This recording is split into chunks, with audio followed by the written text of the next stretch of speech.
Hello বন্ধুরা, তোমাদের জন্য নতুন একটি পার্ট নিয়ে আমি চলে আসলাম। ড্রামার শুরুতে আমাদের লি আর মিমকে একটি জায়গায় টাইম স্পেন্ড করতে দেখেছিলাম। তারপর সিনে দেখতে পাই মিম লিয়ের সাথে দেখা করার জন্য রেডি হয়। লি তখন ফোন দিয়ে বলে আমি আজকে দেখা করতে পারবো না। সাথে সাথে মিমের মন খারাপ হয়ে যায়। মিম ভাবতে থাকে, বলে যে কতটা আশা নিয়ে আমি বসেছিলাম, লি এটাকে ঠিক করলো। ডক্টর তাও লিকে ফোন দিয়ে বলে তুমি মিমকে একটু সময় দাও, মিম ঠিক হয়ে যাবে। সাথে সাথে লি মিমকে ফোন দেয়, বলে তুমি চলে আসো, আমি তোমার সাথে ফায়ারওয়ার্ক দেখাবো। মিম চলে আসে। আসার পর তো মিমে আকাশের দিক অনেক আশা নিয়ে তাকিয়েছিল। সে তো মনে করেছে অনেক বড় ফায়ার দেখাবে, কিন্তু কিছুটা সময় পরে দেখতে পাই লি একটি জারবাতি নিয়ে চলে আসে।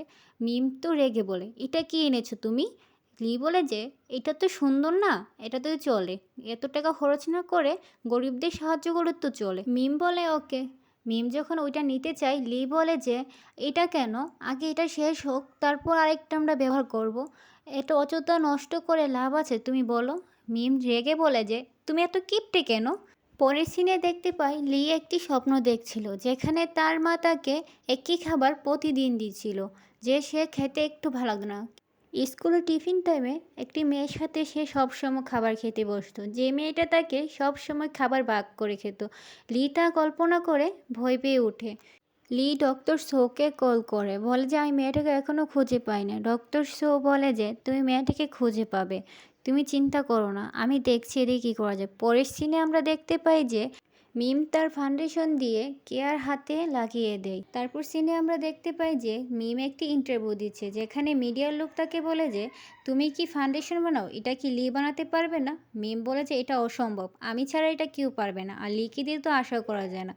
মিম এটাও বলে যে আমি কারোর সাথে তুলনা করার জন্য বানাই না। লি তখন দেখে এসব অনেক রেগে যায়, বলে যে মিম এসব কী বলছে আমার নামে, তা মোবাইল ভেঙে দিতে যাই। আরে বাবার বাবা, যে কিপটে লোক সে কি মোবাইল ভাঙবে, তোমাদের কি মনে হয়। কিন্তু বেচারা মোবাইল ভাঙে না। আর পরের সিনে দেখতে পাই যে লি মিমের সাথে দেখা করতে আসে। দেয়ালের সাথে তাকে নিয়ে বলে যে তুমি কি বলেছ আমাকে এসব, আমি কি পারবো না, তোমার কি মনে হয়। মিম তখন বলে হ্যাঁ তুমি পারবে না, এটা আমার বিশ্বাস, আর আমি এটা আমার জন্য বানাইনি, সারা পৃথিবীর জন্যই বানিয়েছি, তুমি এটা পারবে না। লি এসব শুনে রেগে তো এখান থেকে চলে যায়। পরের সিনে আমরা দেখতে পাই কিয়া যখন লিয়ের সাথে কথা বলছিল, লিয়ের চোখ তখন কিয়ার হাতের দিকে যায়, বলে তোমার হাতের দাগটা কোথায়। কিয়া বলে যে আমার হাতের দাগটা মিমে মুছে দিয়েছে। লির মনে পড়ে যায় মিম তাকে একটি পিম্পল ঢেকে দিয়েছিল ফাউন্ডেশন দিয়ে। তার জন্য সে মিমের কাছে এসে বলে যে মিম আমার ভুল হয়ে গেছে, আমাকে মাফ করে দাও প্লিজ, তুমি রাগ করে থেকো না। এসব বলেই তো মিমকে জড়িয়ে ধরে। আর মিমের ফাউন্ডেশন দিকে তাকিয়ে লি তো অবাক, এত সুন্দর ফাউন্ডেশন। তারপর সিনে আমরা দেখতে পাই লি একজনকে কল করে। ডক্টর সোকে বলে যে আমি ফাউন্ডেশন পেয়ে গেছি, মিম অনেক ভালো ফাউন্ডেশন তৈরি করে, এখন আমি কি করব, তুমি আমার সাথে দেখা করো সো। কিছুটা সময় পর দেখতে পাই সু, লি আর অ্যাসিস্ট্যান্ট একসাথে বসে ডিনার করছে, আর এরা ভাবতেছে যে কি করে মিম থেকে সব ফাউন্ডেশন নেওয়া যাবে। লি বলে তোমরা কিছু বলো স্যার, ওকে একটু আপনি রেস্টুরেন্টে নিয়ে যান আর ভালো গিফট দিন আর ওর চাওগুলো পূরণ করুন। মাথা নষ্ট নাকি আমি এত টাকা খরচ করব।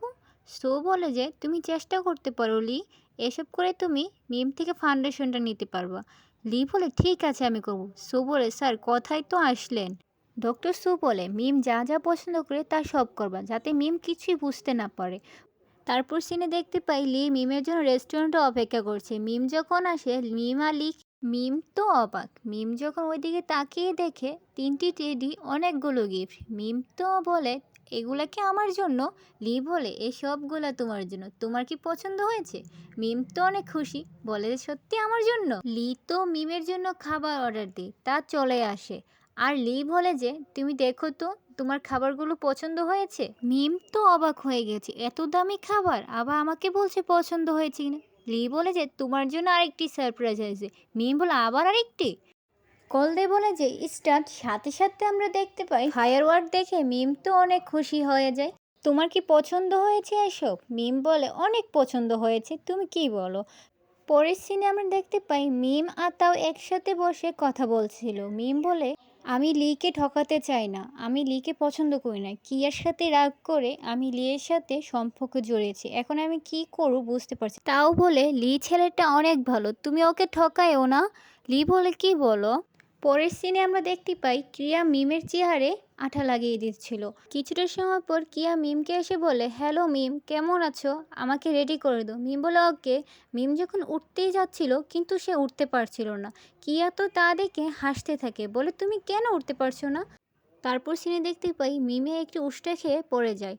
তার সাথে সাথে তার উপরে ক্যামেরাটা পড়ায় তার নাকটা ফেটে যায়। মিম যখন দৌড়ছিল, ইয়ার নাক দিয়ে প্রচুর রক্ত বের হতে থাকে। লি তো মনে করে মিম এসব করেছে, মিমকে অনেক বকাবকি করে, বলে তোমার সাথে আমার সম্পর্ক শেষ, তুমি এটা করতে পারো না।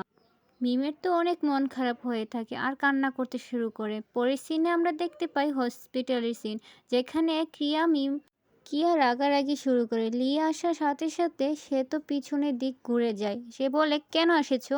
লি বলে যে তুমি সামনে আসো। কিয়া সামনে এসে বলে, মিমের দোষ নেই, সব দোষ আমার। আর মিমের সাথে দুষ্টামি করতে যেয়ে আমি পড়ে গেছিলাম। তুমি মিমকে কিছু বলো না, মিমের এখানে কোনো দোষ নেই। লির তো অনেক মন খারাপ হয় আর ভাবতে থাকে এখন কি করব। সেই সময় সে একটি টেডিটি দেয় আর মিমকে বলে, সরি মিম, আমার ভুল হয়ে গেছে, আমাকে ক্ষমা করে দাও, আমি আর তোমাকে অবিশ্বাস করবো না। মিম বলে, তোমার মাঝে আমার জন্য কোনো বিশ্বাস নেই, আমি সেখানে সম্পর্ক রাখতে চাই না। লি তো পছন্দ রেখে সেখান থেকে বের হয়ে যায়। মিম তো মন খারাপ করেই বসে থাকে।